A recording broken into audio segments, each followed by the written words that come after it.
Hello everyone. Today we will start our next chapter, that is When People Rebel. Here in this chapter we will study about the revolt of 1857 and its aftermaths. Here in this chapter we will try to understand the causes behind the revolt and its consequences. First of all, we need to understand that East India Company established power in India. It affected the life of Indian kings, queens, landlords, peasants, tribals and soldiers in many ways. As we have discussed in previous chapters कि किस तरीके से Indian East Indian company ने Indian kings, queens, landlords, peasants, tribals और soldiers की life को affect किया था। और इस तरीके से कहीं ना कहीं जब वो उनकी ब्रिटिशर्स की पॉलिसीज़ से बहुत ज़्यादा फ्रस्ट्रेट हो चुके थे तो दे रिवॉल्टेड अगेंस्ट दीज पॉलिसीज़। जो नवाब थे वो अपना जो टाइटल था उनसे छीना जा रहा था, उनकी ज़मीन उनसे छीनी जा रही थी। Slowly and steadily they were losing their power and this is how they were getting against the Britishers. Now British residents were stationed in all courts to monitor the proceedings, thus undermining the authority of Nawabs. Britishers ने हर एक court के अंदर British resident को appoint करना शुरू कर दिया। ये भी एक उनकी अथॉरिटी को थ्रेट थी। Nawabs आर्मीज were disbanded and the freedom of the rulers was reduced. आप सब ने पढ़ा है किस तरीके से कि जो ब्रिटिशर्स ने उन्हें कहा था कि आप अपनी फ़ोर्स मेंटेन नहीं कर सकते हैं।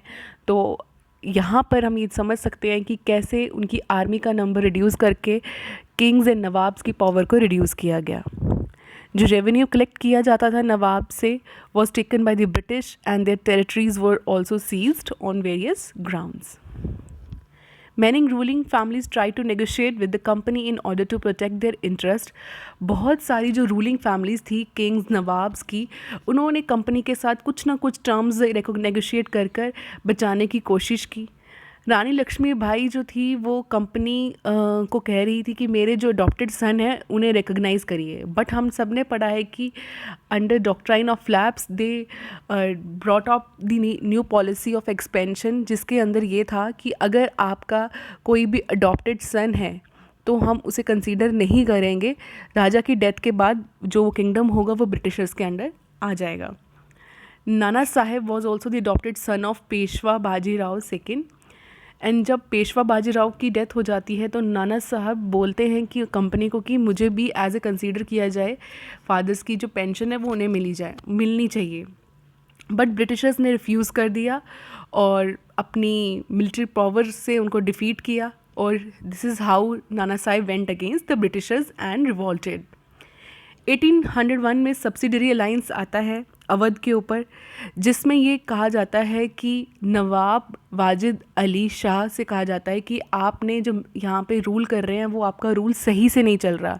Britishers had a habit of interfering in the internal matters of the nawabs. उन्होंने ये कहा कि आप यहाँ पे अच्छे से एडमिनिस्ट्रेशन नहीं चला रहे हैं और दे impose British rule for a proper administration. अब उन्होंने कहा हम यहाँ पे अच्छे से एडमिनिस्ट्रेशन करेंगे, आपसे बेटर करेंगे। और 1856 में क्या किया, Awadh was taken over by the Britishers. It was one of the last territories to be annexed by the Britishers. Bahadur Shah Zafar II was the last of the Mughal emperor. In 1849, Governor General Dalhousie announced that after the death of Bahadur Shah Zafar, the family of the king would be shifted out of Red Fort and given another place in Delhi. बच्चे यहाँ पे क्या होता है कि जब भी आप कोई राजा होता है उसकी डेथ के बाद उनके बेटे को राजा बना दिया जाता है और इस तरीके से ये डायनेस्टीज चली जाती हैं। तो मुग़ल डायनेस्टी को एंड करने के लिए उन्होंने कहा कि जो अभी प्रेजेंटली बहादुर शाह ज़फ़र से हैं ये लास्ट किंग माने जाएंगे मुग़ल एम्परर के। इसके बाद जो भी इनका बेटा होगा उसको राजा नहीं माना जाएगा और इन लोगों को जो इनका किला है रेड फोर्ट से शिफ्ट कर दिया जाएगा, दिल्ली में कहीं और भेज दिया जाएगा। 1857 में जब बहादुर शाह ज़फ़र जी की डेथ हो जाती है उसके बाद गवर्नर जनरल कैनिंग ने ये डिसाइड किया कि जो उनके आगे डिसेंडेंट्स हैं, मान लो उनकी जो आगे पीढ़ियां हैं, उनको एज ए किंग रिकॉग्नाइज़ नहीं किया जाएगा। उनको सिर्फ इतना ही बोला जाएगा कि ये प्रिंस हैं, शहजादे जिसको बोल सकते हैं, but they will not be recognised as kings. इस तरीके से हम देख सकते हैं कैसे वो नवाब्स की पावर या किंग्स की पावर्स धीरे धीरे स्नैच करके अपना जो रूल था उसे स्ट्रॉन्ग करते जा रहे थे।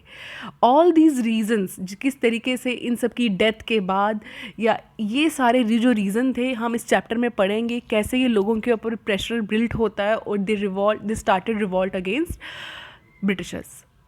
सबसे पहले हम पढ़ते हैं loss of the power for the nawabs. अब since the mid 18th century the nawab की पावर थी, जो राजा की पावर थी, उसे कम करते जा रहे थे। उनकी अथॉरिटी और उनके ऑनर पे बहुत ज़्यादा क्वेश्चन उठाया जा रहा था।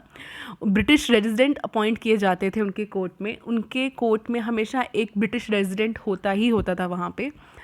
इंडियन रूलर्स की जो फ्रीडम थी उसे डिक्रीज़ कर दिया गया, आर्मीज़ को मेंटेन करने से मना कर दिया गया, उनके रेवेन्यूज़ के ऊपर कंट्रोल हो गया। इस तरीके से उनकी टेरिटरीज़ को from the earliest stage to the last stage step by step इन्होंने टेरिटरीज़ भी कंट्रोल करना शुरू कर दी।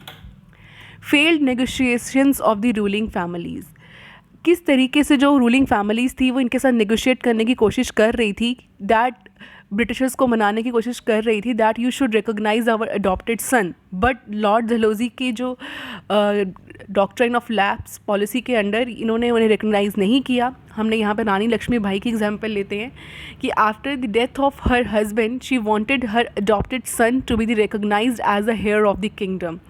वो अपने किंगडम का जो जिसको बोल सकते हैं उत्तराधिकारी जो आगे बनाना चाहती थी, वो अपने अडॉप्टेड सन को बनाना चाहती थी, लेकिन उन्हें ये रिकॉग्निशन नहीं मिला, ब्रिटिशर्स ने इसे एक्सेप्ट नहीं किया। सिमिलरली नाना साहेब की भी बात हमने डिस्कस की। यहाँ पे हम देख सकते हैं कि कैसे रूलिंग फैमिलीज़ की जो पावर थी उन्हें स्नैच किया जा रहा था, उनकी मर्ज़ी के ख़िलाफ़ जाकर उनकी टेरिटरी स्नैच की जा रही थी। एनेक्सेशन ऑफ द अवध, अब अवध को जब स्नैच कर लिया गया, मैंने आपको बोला कि मिस गवर्नेंस के तहत वाजिद अली शाह से भी उनका जो अवध था उनसे ले लिया गया, उनकी टेरिटरी के ऊपर ब्रिटिशर्स ने अपना कंट्रोल कर लिया। मुग़ल एम्परर को भी उन्होंने बोल दिया कि अब आज के बाद आपका जो मुग़ल डायनेस्टी है यहाँ पे हम इसे ख़त्म करते हैं। Bahadur Shah Zafar will be considered as the last king of the Mughal dynasty, और इसके बाद जो उनके बच्चे होंगे वो सिर्फ प्रिंस कहलाएंगे, राजा कोई भी नहीं कहलाएगा। पीजेंट एंड द सिपाही, one of the most important aspects of the revolt. यहाँ पे आप समझने की कोशिश करेंगे कि कैसे पीजेंट्स और सिपाहीज जो थे वो फ्रस्ट्रेटेड थे, कैसे वो इम्पैक्ट पड़ा उनके ऊपर। बच्चे, पीजेंट्स आप सबको पता है हाई टैक्सेस की वजह से बहुत ज़्यादा अपसेट थे, और जो रेवेन्यू कलेक्शन का मेथड था वो बहुत ही ज़्यादा सख्त तरीके से उनसे रेवेन्यू कलेक्ट किया जाता था। उनकी ज़मीनें उनसे छीन ली जाती थी, जो कि वो सालों से सदियों से करते आ रहे हैं। जिस ज़मीन पे वो खेती वो उनसे छीन ली जाती थी जब वो अपने लोन नहीं दे पाते थे। इस तरीके से हम देख सकते हैं कैसे इंडियन पीजेंट्स की कंडीशन थी जो वो बहुत ही ख़राब थी। We have also discussed it in our previous chapter, that is ruling the countryside. हम यहाँ पे इंडियन सिपाहीज़ की बात करेंगे। इंडियन सिपाही स्टैंड फॉर इंडियन सिपाही जो थे उस टाइम पे, they were not happy about their pay. वो ब्रिटिश आर्मी के अंडर जो काम कर रहे थे वो अपनी पे से, अपने अलाउंसेस से, उनकी जो कंडीशंस थी सर्विस में, उससे बहुत ज़्यादा दुखी थे। और अब यहाँ पे उनको ये पता चलता है कि उनकी रिलीजियस सेंटिमेंट्स और बिलीव्स के ऊपर भी क्वेश्चन मार्क आ जाता है।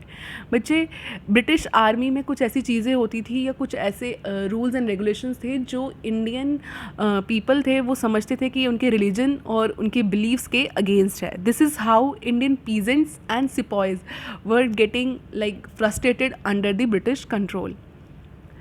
अब यहाँ पे हम समझ सकते हैं कि क्या ऐसे ब्रिटिशर्स ऐसे क्या रूल्स लेकर आते थे, ऐसी कौन सी वो ऑब्लिगेशंस लगाते थे इंडियन आर्मी पर्सन्स के ऊपर जो वो बर्दाश्त नहीं करते थे, उनके रिलीजन के ऊपर क्वेश्चन मार्क समझते थे।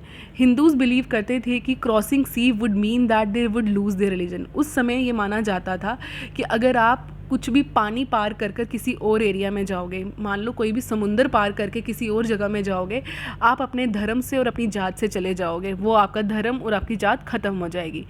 1824 में जब इंडियन सिपाहीज़ को ये बोला गया कि आपको बर्मा जाना है by sea route, they refuse the order और उन्होंने बोला हम लैंड रूट से जाएंगे।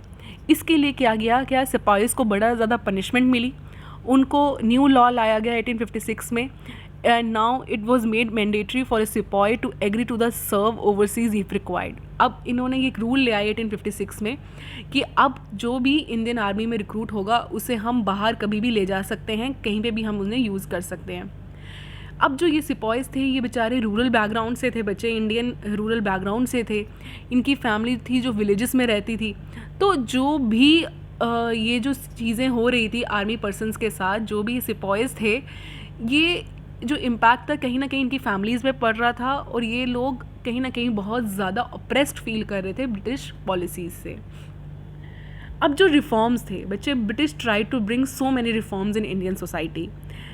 इंडियन सोसाइटीज़ में ऐसी कुछ चीज़ें हैं जो कि किसी के साथ हम कह सकते हैं ऑन ह्यूमन राइट ग्राउंड्स पे वो बहुत गलत हो जाती हैं। जैसे कि एक सती प्रथा थी जिसमें ये कहा जाता है कि आपको अपने हस्बैंड के साथ फायर में आपको भी जला दिया जाएगा, आग में जला दिया जाएगा जब उनकी डेथ के बाद।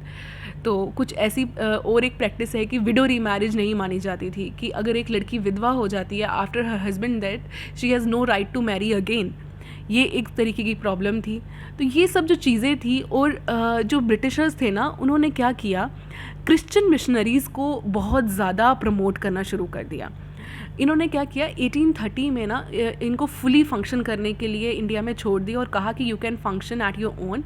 और 1850 में ये एक रूल ले आए कि अगर कोई भी इंसान क्रिश्चियनिटी में कन्वर्ट करेगा तो उसके पास ये हक रहेगा कि वह अपने पापा की प्रॉपर्टी या अपने दादा या अपनी ख़ानदानी प्रॉपर्टी को ले सकता है। ऐसा नहीं होगा कि अगर वो क्रिश्चियनिटी में कन्वर्ट हो गया तो उसके घर वाले उसको बेदखल कर सकते हैं या उसको निकाल सकते हैं, उसको प्रॉपर्टी नहीं मिलेगी। इस तरीके से वो क्रिश्चियनिटी को प्रमोट करना चाहते थे इंडिया में, कि कहीं ना कहीं लोग इन्फ्लुएंस हों, हमारे रिलीजन से इन्फ्लुएंस हों। इंग्लिश लैंग्वेज को बहुत ज़्यादा प्रमोट किया गया। इंडियन जो सोशल लेवल से, जैसे कि सती, विडो रीमैरिज को अबॉलिश किया गया। और कहीं ना कहीं बच्चे, ये जो चीज़ें थी ये इंडियंस को लगा कि उनके रिलीजन को ख़त्म करने की कोशिश की जा रही है, उनके ट्रेडिशन वे ऑफ लाइफ के ऊपर सवाल उठाया जा रहा है, उसके ऊपर ज़बरदस्ती इंटरफेरेंस दिखाई जा रही है।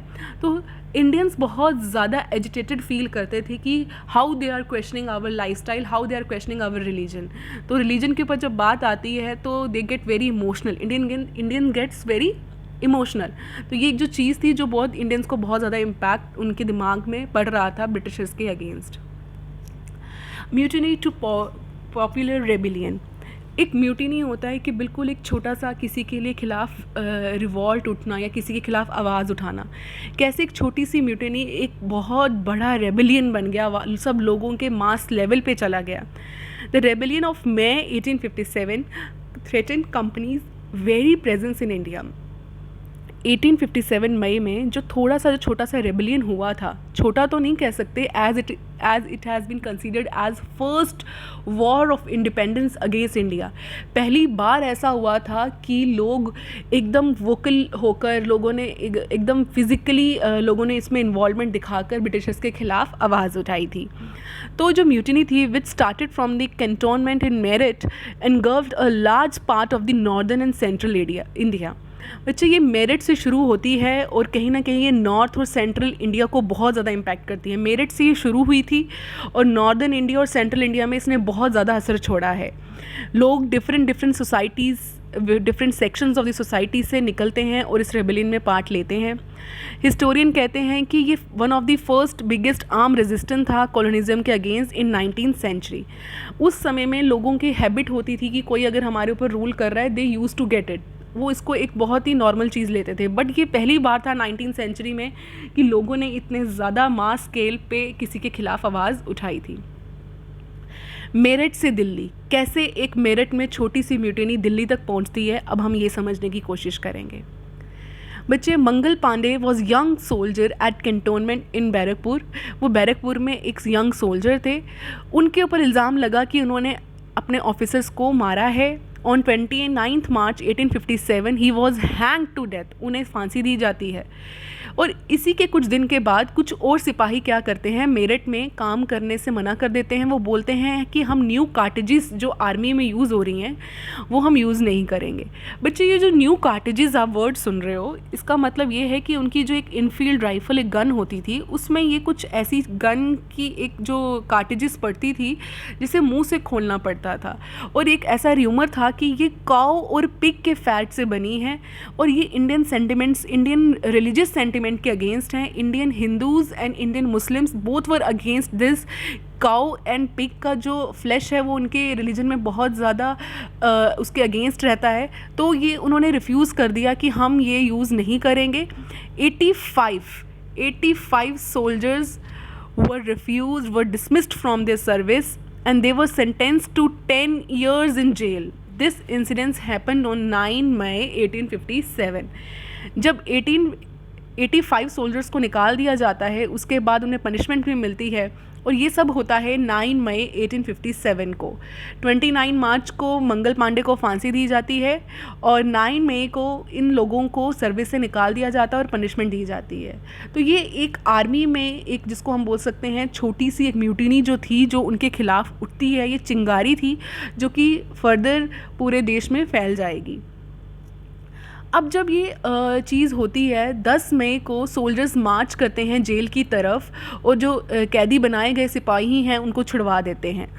They attack and kill the British officers. अब जो सिपाही हैं वही ब्रिटिशर्स के ख़िलाफ़ हो जाते हैं और ब्रिटिशर्स ऑफिसर्स को मारना शुरू कर देते हैं और उन्होंने गन्स अपने हाथ में ले ली है, जो भी बारूद वगैरह या जो भी गन से रिलेटेड सामान था वो अपने पास कैप्चर कर लेते हैं। बिल्डिंग्स को वो फायर लगाना शुरू कर देते हैं, ब्रिटिश प्रॉपर्टीज़ को बर्न करना शुरू कर देते हैं।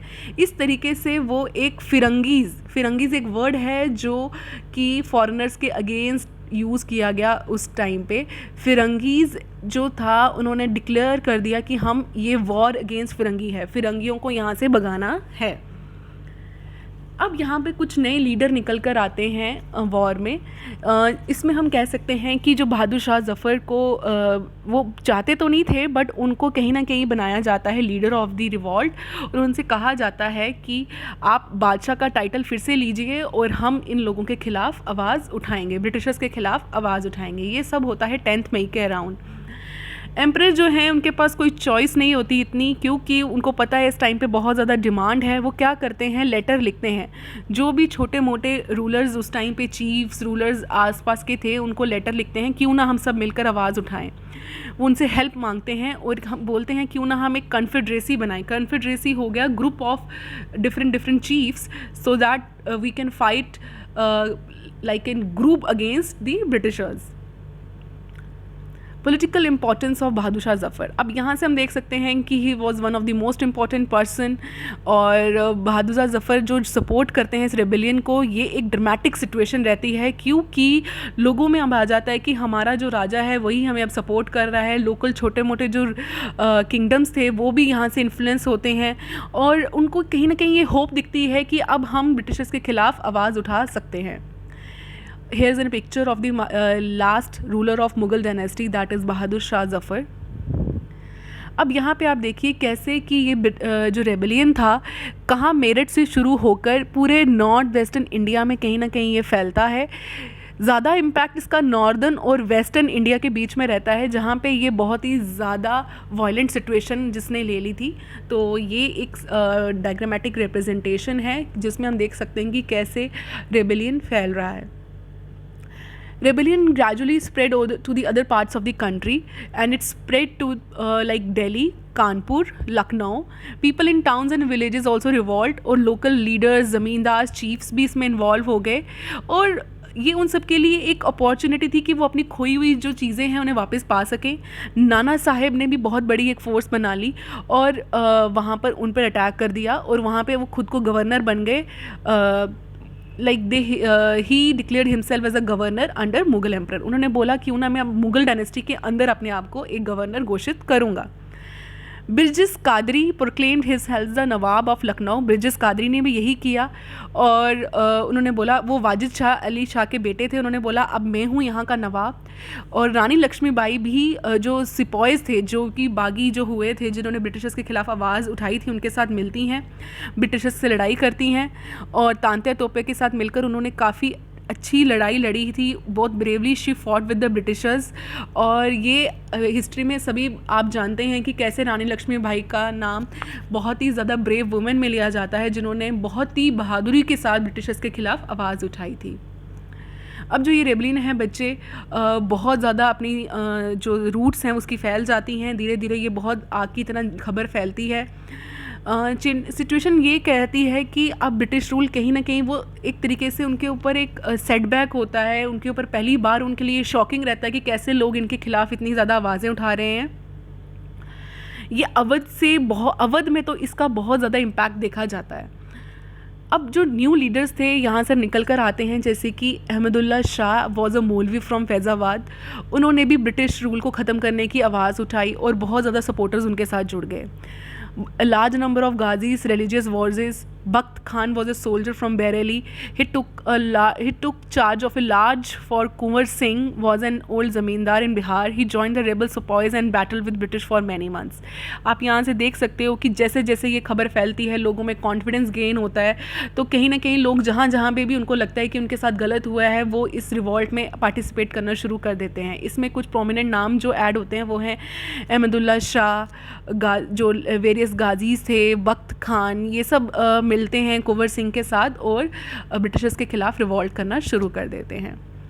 अब बात आती है कि कंपनी इसके ऊपर किस तरीके से वापस आती है, कैसे वो इसके ऊपर लोगों के ऊपर अटैक करेगी, कैसे वो इस चीज़ सिचुएशन को हैंडल करेगी। The company decided to suppress the revolt with all its might. वो पूरी जान लगाकर इसे कंट्रोल करना चाहते हैं। इंग्लैंड से बहुत ज़्यादा रीइंफोर्समेंट मंगाई गई, वेपन्स, आर्मामेंट्स मंगाए गए और ऑब्वियसली फोर्स भी मंगवाई गई। New laws were passed to make it easy to convict the rebels. नए नए रूल्स बनाए गए ताकि जो भी पाया जाएगा दोषी उससे सज़ा दी जाए, ताकि अगर हम 5-6 लोगों को सज़ा देंगे तो बाकी लोग अपने आप डर जाएंगे। नए नए रूल्स निकालने लगे और इन्होंने अपने जो सेंटर्स ऑफ रिवॉल्ट थे वहाँ पे ज़्यादा अटैक करना शुरू कर दिया। Delhi was recaptured from the rebel forces in September 1857। कैसे दिल्ली जो कैप्चर किया गया था रेबलियस फोर्सेस ने, उनसे इन्होंने वापस रिकैप्चर कर लिया 1857 में सितंबर। मुग़ल एम्परर को अरेस्ट कर दिया जाता है, उनके ऊपर केस चलता है और उन्हें पूरी उम्र की सज़ा दी जाती है। उनके बच्चों को गोली मरवाकर उनकी आंखों के सामने मार दिया जाता है और उन्हें रंगून की एक जेल में भेज दिया जाता है। और last Mughal emperor died in Rangoon jail in November 1862। इस तरीके से वो लोगों के सामने एक एग्जाम्पल सेट करते हैं कि कैसे उनकी रूलर के बच्चों की हत्या कर दी जाती है और उन्हें जेल में भेज दिया जाता है, ताकि लोगों तक ये मैसेज पहुंचे that we are not giving up, हम अभी भी यहीं पे हैं, हम यहीं पे रूल करेंगे।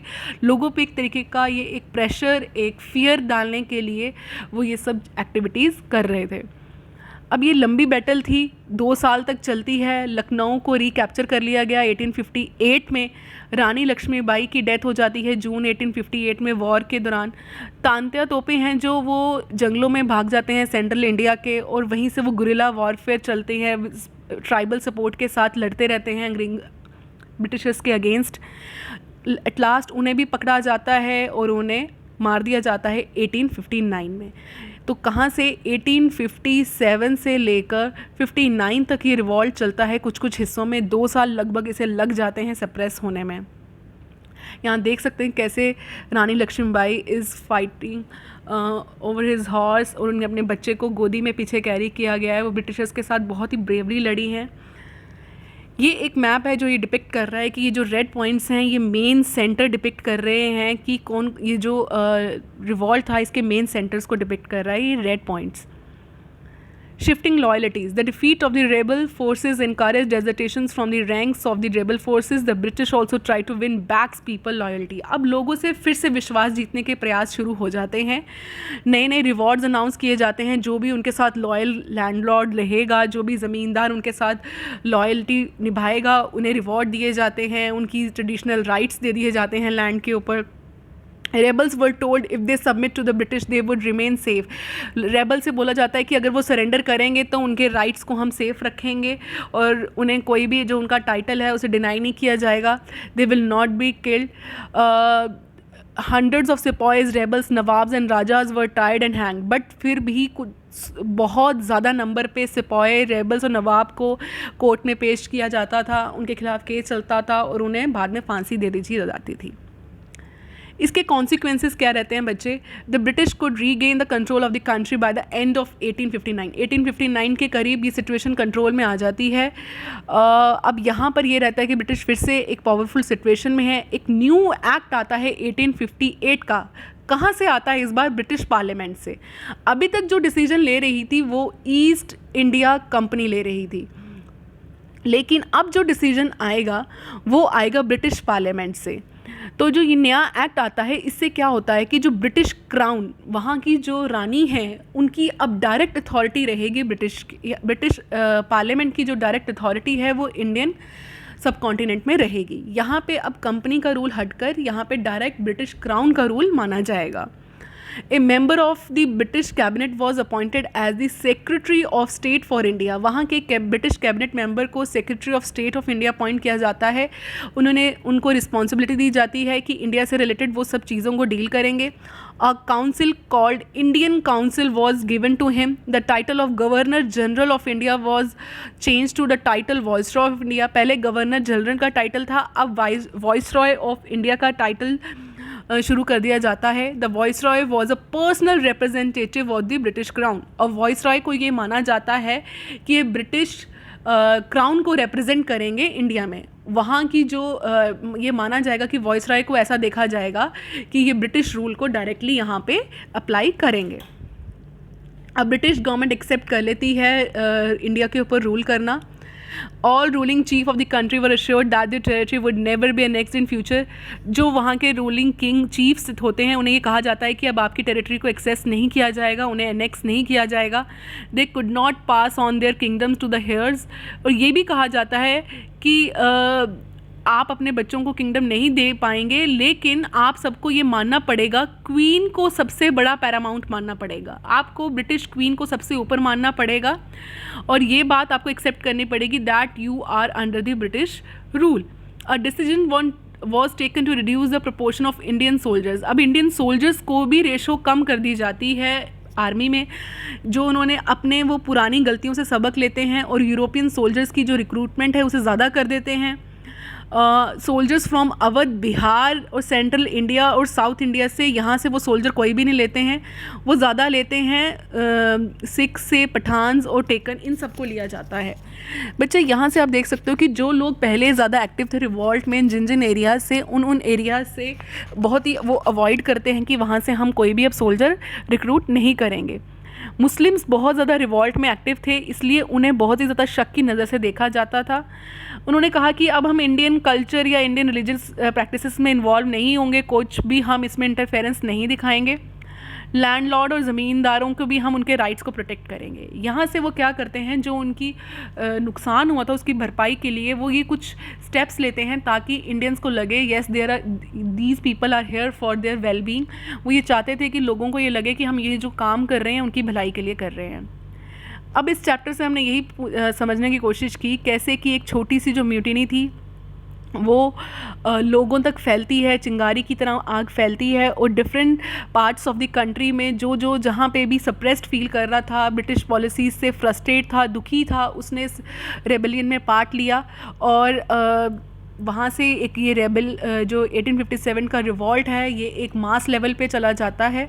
और अब आफ्टर 1857 जो इसका बेसिक कॉन्सिक्वेंसेस हम देखते हैं वो यही रहता है बच्चे कि यहाँ पे जो क्राउन है, जो ब्रिटिश क्राउन है वो यहाँ पर आ जाता है। अब कंपनी का कंट्रोल नहीं रहता, अब यहाँ पे डायरेक्ट क्राउन का कंट्रोल आता है। तो 1858 में क्वीन विक्टोरियाज़ प्रोक्लेमेशन आता है।